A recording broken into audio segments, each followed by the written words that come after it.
ముందుగా మన గురువు గారైన బ్రహ్మశ్రీ గారికి ప్రణామాలు. ఆత్మ బంధువులందరికీ ప్రణామాలు.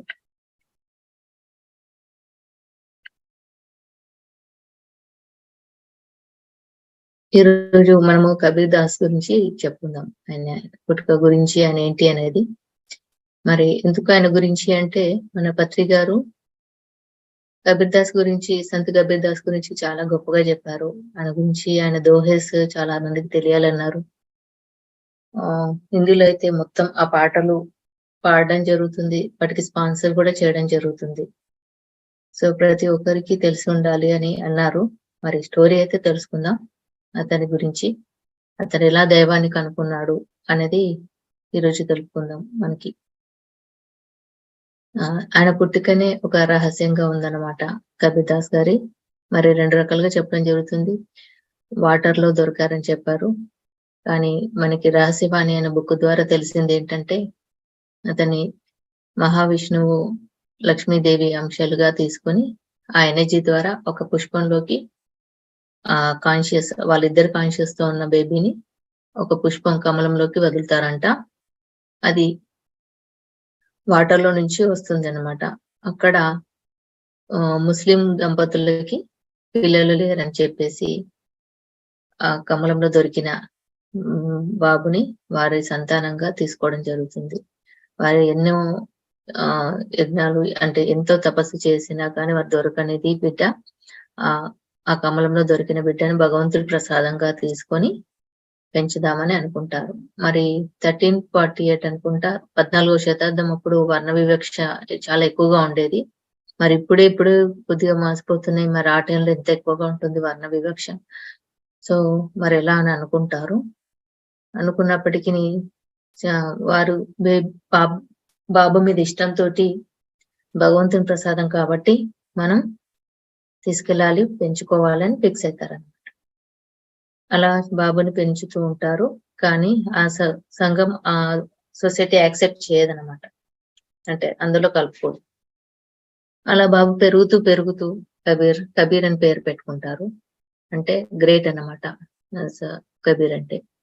సో గొప్పవాడు అన్నమాట. అలా అతనికి ఆ పేరు పెట్టుకొని వీళ్ళు పిలుచుకోవడం జరుగుతుంది. మరి పెరుగుతూ అందరితో ఆడుకుంటూ ఉండడానికి వెళ్తే అందరూ అతన్ని వెలివేయడం జరుగుతుంది అనమాట. నువ్వు ఎవరికి పుట్టావో, ఎలా పుట్టావో తెలీదు, నీ పుట్టుక ఎవరికి తెలీదు, నువ్వు అంటరాని వాడు, నిన్ను ముట్టకూడదు అని చెప్పేసి అతన్ని అందరు వేలివేస్తూ ఉంటారు.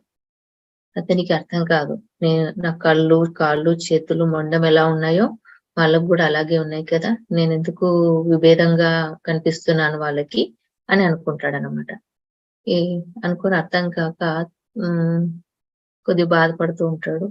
స్కూల్లో కూడా అలాగే సెపరేట్ గా దూరం పెట్టడము, సరిగ్గా ఆయనని కాన్సన్ట్రేట్ చేయకపోవడము, అతన్ని యాక్సెప్ట్ చేయకపోవడం జరుగుతుంది అనమాట. అక్కడ కూడా భేదాలు చూపిస్తారు. ఇది తట్టుకోలేక తల్లి దగ్గరికి వచ్చి అడుగుతారు, మరి ఇలా చేస్తున్నారమ్మా, నాకు ఏం తక్కువైంది, నేను ఎందుకు అందరిలాగా సమానంగా లేను అని అంటే, నువ్వు భగవంతుని దృష్టిలో అందరూ సమానమే, వారికి తెలియదు అజ్ఞానంలో ఉన్నారని చెప్తుంది అనమాట. మరి సరే, భగవంతుని దృష్టిలో అందరూ సమానమే కదా, మరి నేను మసీదుకి వెళ్ళి అడుగుతాము, మసీదుకి వెళ్ళి చూద్దామని వెళ్తాడనమాట. మసీదుకి భగవంతుని అడుగుతాం, మరి అందరూ సమానమే కదా, మరి నాకెందుకు ఇలా అవుతుంది, అడుగుతామని అనుకుంటారు. అంటే మసీదులో కూడా రానివ్వరు అన్నమాట. అసలు నువ్వు ఎక్కడ పుట్టావో, ఏ కులస్తుడివో తెలియదు కాబట్టి వాళ్ళు కూడా ఈ కబీర్ దాస్ ని రానివ్వక వెలివేస్తుంటారు. వెలివేస్తుంటే, అరే దేవుని దగ్గరికి వెళ్దామంటూ కూడా నాకు మార్గం లేదే అని అర్థం కాక హిందూ టెంపుల్స్ కి వెళ్తే కూడా అది అక్కడ కూడా అలాగే జరిగిపోతుంది. మరి వాళ్ళ అమ్మ దగ్గరికి వెళ్ళి అడుగుతారు, అమ్మా మళ్ళీ మీరు భగవంతుడే అందరి దృష్టిలో అందరూ సమానం అన్నప్పుడు నాకు అక్కడ మసీదులో ప్రవేశం దొరకలేదు, టెంపుల్స్ లో ప్రవేశం దొరకలేదు, మరి భగవంతుడు నన్ను ఎందుకు వెలివేస్తున్నాడు అని అడుగుతుంది. అంటే అరే బాబు, అవి కట్టిందే మనుషులు, మరి మనుషులు కట్టిన దాంట్లో భగవంతుడు ఎలా ఉంటారు, ఆయన సృష్టించిన ఈ సృష్టి మొత్తంలోనే భగవంతుడు ఉన్నాడు, నీలోనే ఉన్నాడు అని చెప్తుంది అనమాట. నాలోనే ఉన్నాడా అంటే, అవును నీలో ఉన్నాడు, నాలో ఉన్నాడు, అందరిలో ఉన్నారు, అక్కడ ఇక్కడ కట్టింది ఎలా ఎలా ఉంటారు, అది వాళ్ళ సంతృప్తి కోసం కట్టుకుంది అని చెప్తుంది అనమాట వాళ్ళమ్మ. అలాగా అని చెప్పేసి, అయితే నాతోటే ఉన్నాడా అంటే, అవును నీతోటే ఉన్నాడు అని చెప్తుంది. అని సంతోషంగా ఆడుతూ పాడుతూ ఉంటాడనమాట. ఇలాగే ఒక రోజు ఆటలో ఆడుతూ ఆడుతూ అక్కడ చేస్తూ ఉంటే మిగతా పిల్లలతోటి ఆడుకోవడానికి ప్రయత్నిస్తూ ఉంటాడు. మిగతా పిల్లలతో ఆడుకోవడానికి ప్రయత్నిస్తూ ఉంటే వాళ్ళు మాత్రం ఇతన్ని నెట్టేయడము, అలో చేయకపోవడము జరుగుతుందనమాట. నెట్టేసినా ఆయన నవ్వుతూనే ప్రయత్నిస్తూ ఉంటాడనమాట. అదంతా అక్కడికి వెళ్తున్న ఒక సాధువు గమనిస్తూ ఉంటాడు. ఈ బాబును అందరూ వెలివేయడము, ఆయన కామన్ గా ఉండడము, కొద్దిగా బాధపడడము ఇదంతా గమనించి ఆ సాధువు కబీర్ దాస్ ని పిలుస్తారు. నీ పేరేంటి అని అడుగుతారు. అంటే నా పేరు కబీర్ అని చెప్తారనమాట. ఆ నిన్నెందుకు అలా అందరూ నెట్టేస్తున్నారంటే ఆయన విషయం చెప్తారు. నా పుట్టుక గురించి తెలీదు, మరి అందరూ నన్ను నువ్వెవరో, నువ్వు ఎక్కడ పుట్టావో తెలీదు, నువ్వు మాకు సంబంధించిన వాడు కాదు అంటారు. ముస్లింలు ఇలా అంటారు, హిందువులు అలా అంటారు. నాకు చాలా బాధ అవుతుంది. మా అమ్మనేమో భగవంతుని దృష్టిలో అందరూ సమానులే అని చెప్తుంది. మరి నేను ఆ భగవంతుని అడుగుదామంటే ఎక్కడ వెతుకోవాలో నాకు తెలియట్లేదు అని కబీర్ చెప్తాడనమాట.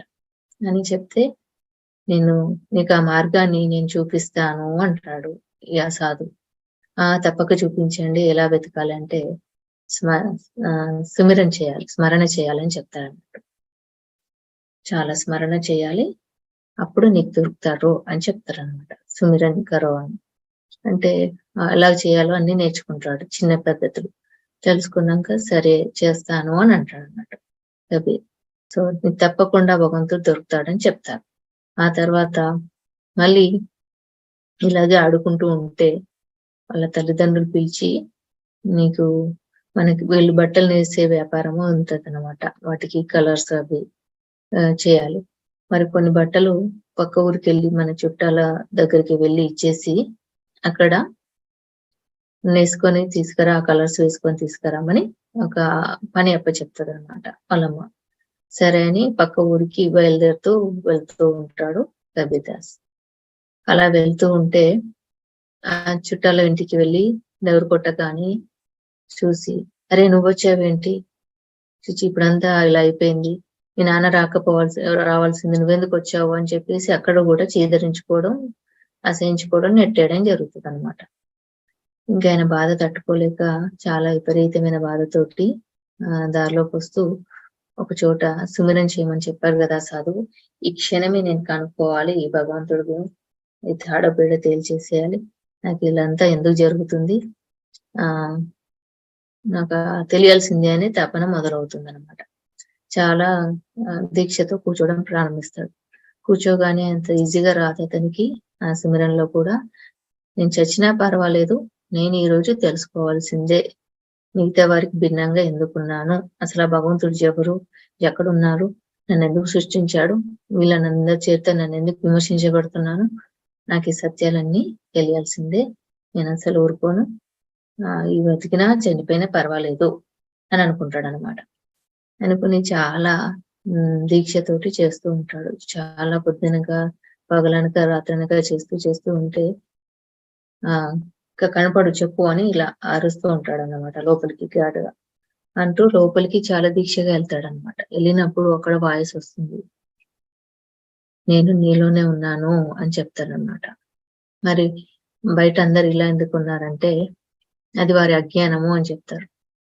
నేను నీలోనే ఉన్నాను, నువ్వు పిలిచావు కాబట్టి పలికాను అని అంటారు. మరి బయట ఈ మందిరాలు ఇవన్నీ ఎందుకు ఉన్నాయి అంటే వారి సంతృప్తి కోసం వారు ఏర్పరచుకున్నవి, వారి జ్ఞానంతో, వారికి తెలిసిన జ్ఞానంతో ఏర్పరచుకునేవి అని చెప్తారనమాట. సో నేను నీలోనే ఉన్నాను, ఎందుకు వచ్చావో ఈ విషయాన్ని చెప్పడం తర్వాత ఈ జ్ఞానాన్ని కబీర్దాస్ వారికి పంచడానికి ఒక చిన్న సాక్షి అంటారు ఆ భాషలో రివీల్ చేశాడనమాట. అది చాలా అద్భుతంగా ఉంది. నేను ఎక్కడా లేను, ఎక్కడ ఉన్నాను అని చెప్పేదనమాట. అదేమిటంటే మోకో కహా ढूंढे रे बांधे मैं तो तेरे ही पास रे, ना मैं बकरी ना मैं बेड़ी ना मैं चुरी गंडास में, ना मूरत में ना तीरथ में, ना ही एकांत निवास में, ना मंदिर में, ना मस्जिद में, ना कबा कैलाश में, ना में जप में, ना में तप में, ना ही व्रत उपवास में, ना ही जप वैराग में, ना ही क्रिया कर्म में रहता, ना में योग संन्यास में, खोज हुए तो तुरंत मिलन में, एक पल ही तलाश में। कहा कबीरा सुन भाई साधु, मैं तो ही विश्वास में। कहा कबीरा सुन भाई साधु, मैं तो रहू सब सांसों के सांस में అని చెప్తారన్నమాట. ఇది ప్రజలందరికీ చెప్పడానికి కబీర్దాసు ఈ సాక్ష్య అంటారు. దీన్ని ఇందులో మనకి ఇలా వివరించారు.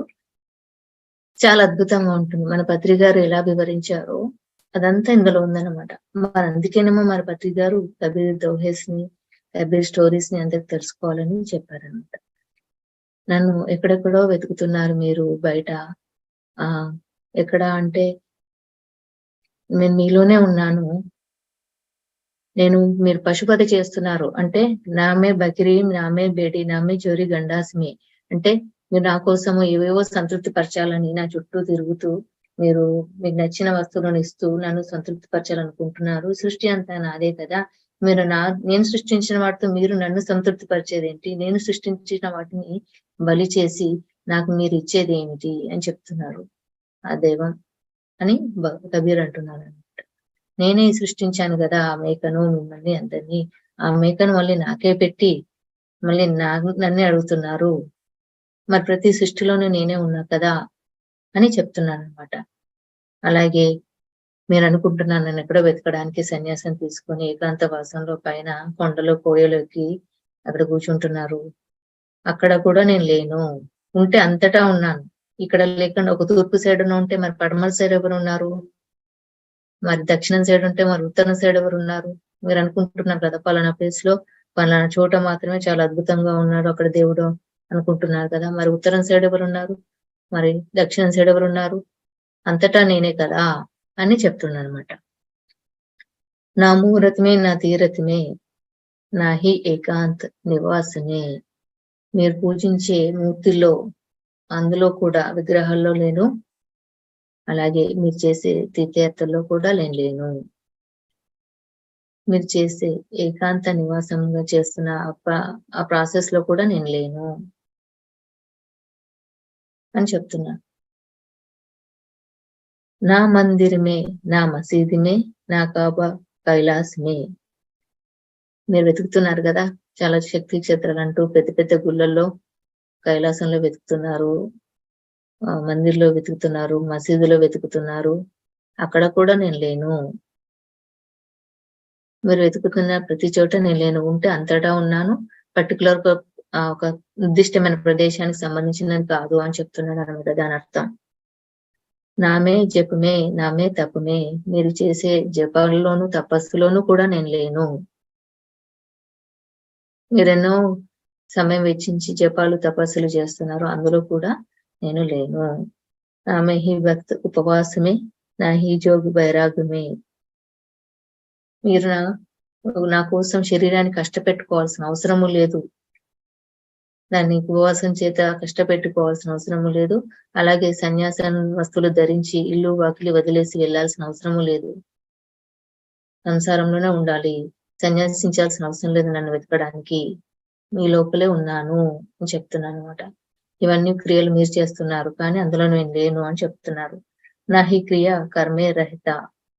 మీరు చేసే రకరకాల పొర్లు దండాలు, కొట్టుకోవడాలు, రకరకాల ప్రదర్శనలు చేస్తున్నారు నన్ను చేరాలని. అలాంటి క్రియాకర్మల్లో కూడా నేను లేను అని చెప్తున్నాను. కోచ్ హుయేతో తురంత్ మిలన్ మే ఏక్ పల్ హీ తలాష్ మే. మీరు గట్టిగా తలుచుకుంటే, మీరు చాలా తపనతో తలుచుకుంటే ఆ క్షణమే నేను మీకు కనిపిస్తాను అని చెప్తున్నాను అనమాట. అది మీరు గట్టిగా తలుచుకోక నన్ను అక్కడ ఇక్కడ మీరు వెతుకుతున్నారు. ఎలా అంటే शहर के बाहर में मेरी पूरी आवाज में कहा कबीरा सुनबाई साधु, मैं तो रहूं शहर के बाहर में मेरी आवाज पूरी आवाज में అంటే మీరు ప్రాపంచిక విషయాలను వెతుకుతున్నారు బయట. అవన్నీ తగ్గించి మీ లోపల అంతర్గతంగా దర్గం అంటే మందిరం వేసుకొని ఉన్నాను. అక్కడ చూడండి, మీ లోపలికి మీరు చూడండి అని చెప్తున్నాడు.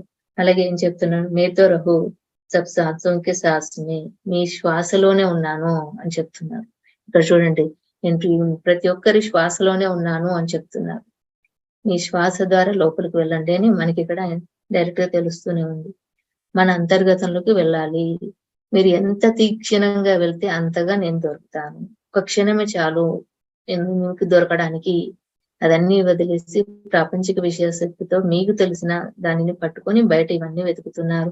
తీర్థయాత్రలని, పుణ్యక్షేత్రాలని, పొర్లు దండాలని, మందిర్లని, మసీదులని, తపస్సులని, అలాగే జంతువధ, పశువధ ఇవన్నీ చేస్తూ నన్ను అక్కడక్కడ ఉన్నారని, నేను సృష్టించిన సృష్టిని నాకే సమర్పిస్తూ మళ్ళీ నన్నే అడగడము, ఇలాంటి పిచ్చి పనులు చేస్తున్నారు. ఎక్కడైతే ఇప్పుడు మనం బాస్ అని ఒక ఇంటికి వెళ్తాం, వాళ్ళతోటి మాట్లాడాలనుకుంటాం అనుకోండి. మరి వాళ్ళని ఇంప్రెస్ చేయడానికి వాళ్ళ ఇంటికే వెళ్ళి వాళ్ళ ఇంటి బయట తోటలో ఉన్న మొక్కలన్నీ తీసి పూలన్నీ చేసి తీసుకోండి మీకు సమర్పిస్తున్నా అంటే ఎలా ఉంటుంది? అలాగే ఉంటుంది. మనకు వాళ్ళు పువ్వులను కొయ్యరు, చాలా అద్భుతంగా పెంచుకుంటారు. అలాంటి ఆ పూలని వాళ్ళు అద్భుతంగా పెంచుకున్న పూల తోటలోకెళ్ళి పూలు తీసుకొచ్చి ఇంప్రెస్ చేయడానికి వాళ్ళ చేతిలో పెట్టి వాళ్ళకి నమస్కారం పెడితే ఎలా ఉంటుంది? వాళ్ళు అద్భుతంగా హింస చేయకుండా, వాటిని టచ్ చేయకుండా, దాన్ని ప్రాబ్లం కాకుండా చూసుకున్న వాటిని తెంచి మళ్ళీ వారికి ఇచ్చి మనం వారినే అడగడము అంటే ఎలా ఉంటుంది చూడడానికి? అలాంటిదే మనం భగవంతునికి పేరిట చేస్తున్న పనులన్నీ అని చెప్పడం జరుగుతుంది. అలాగే నా కోసం జపాలు, కోటి నామస్మరణాలు చేస్తున్నారు కదా.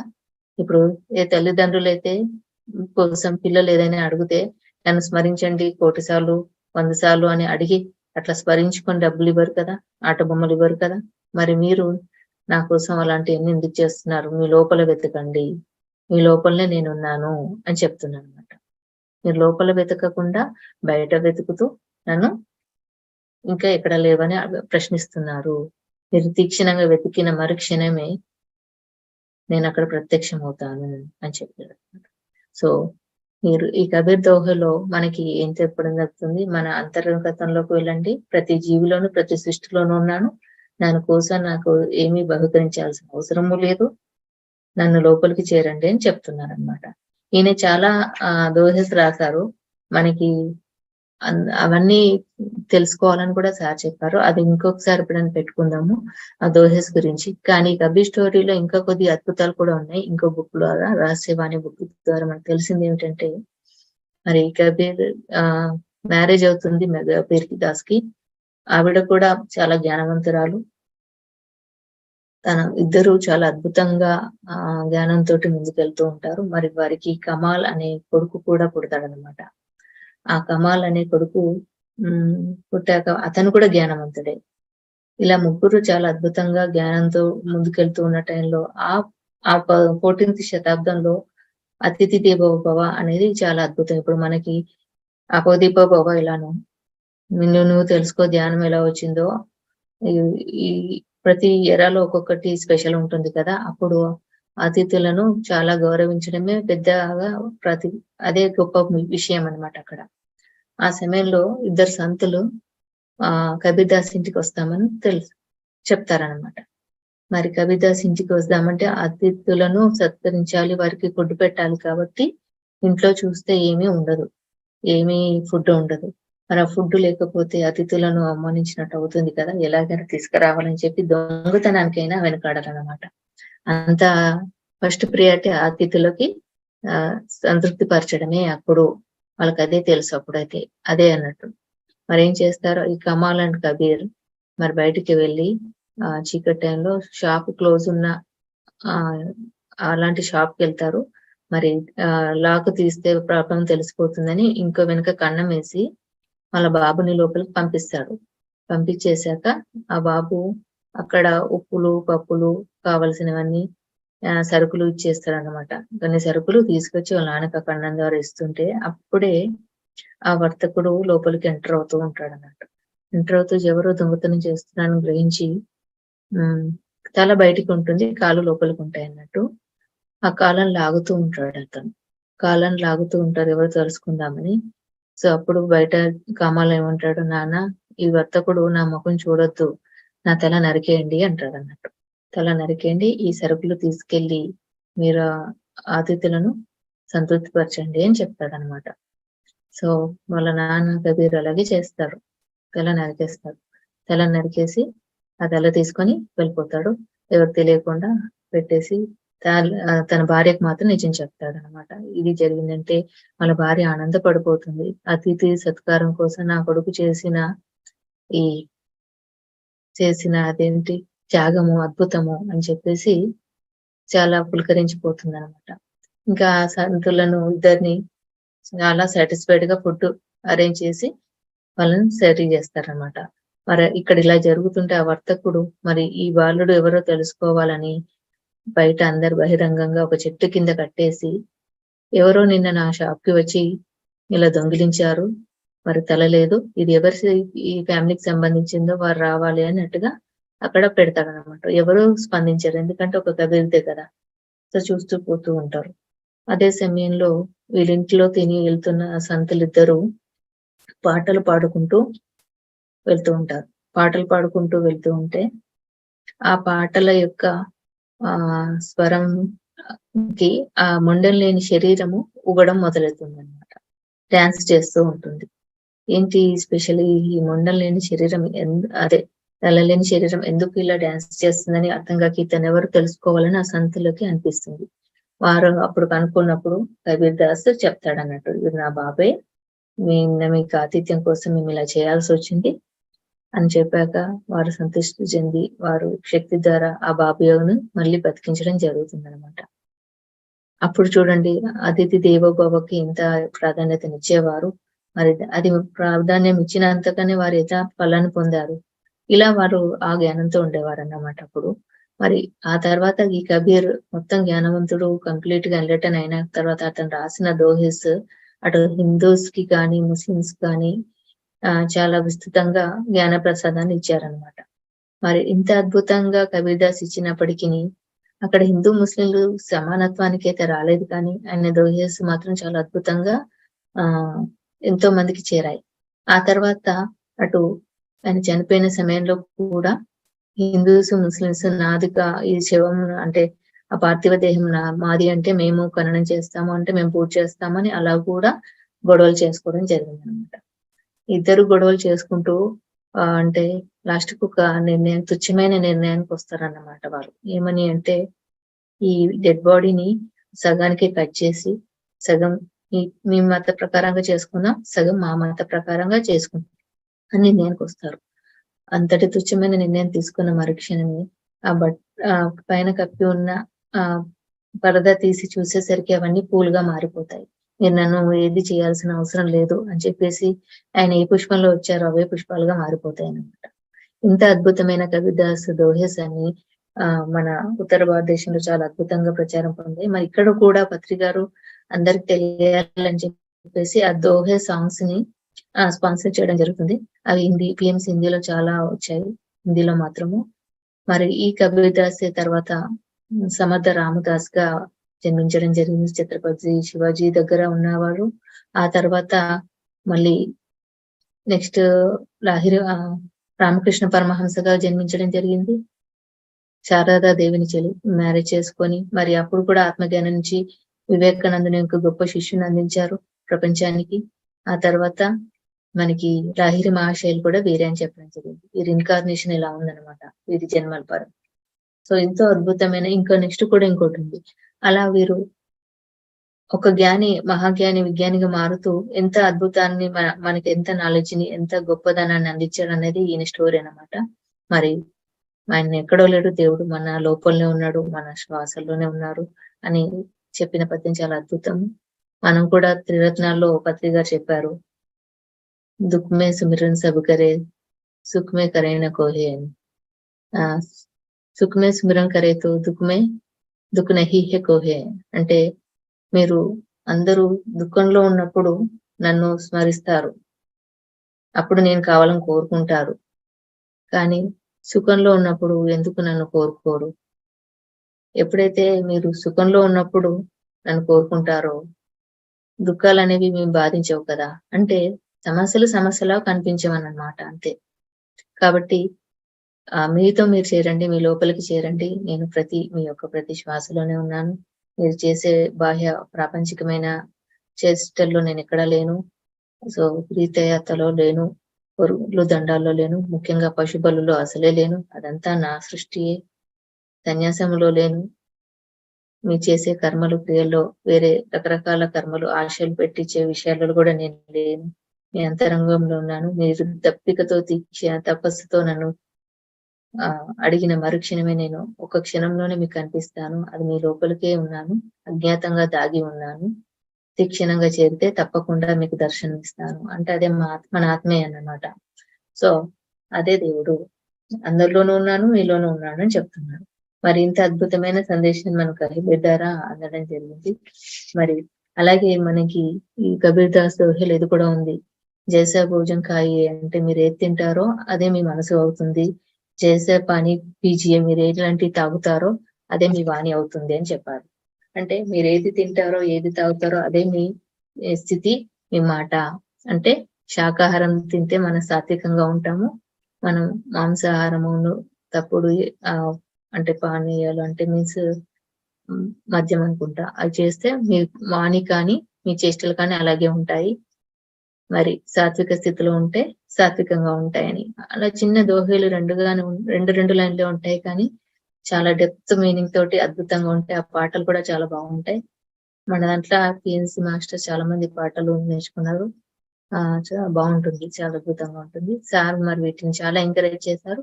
మరి కబీర్ దాస్ గురించి మనకు తెలిసిన కొద్ది జ్ఞానాన్ని తెలుసుకోవాలనిపించింది నాకు. థాంక్ యూ సో మచ్ అందరికి. ఇంత చక్కటి కబీర్ దాస్‌కి ధన్యవాదాలు.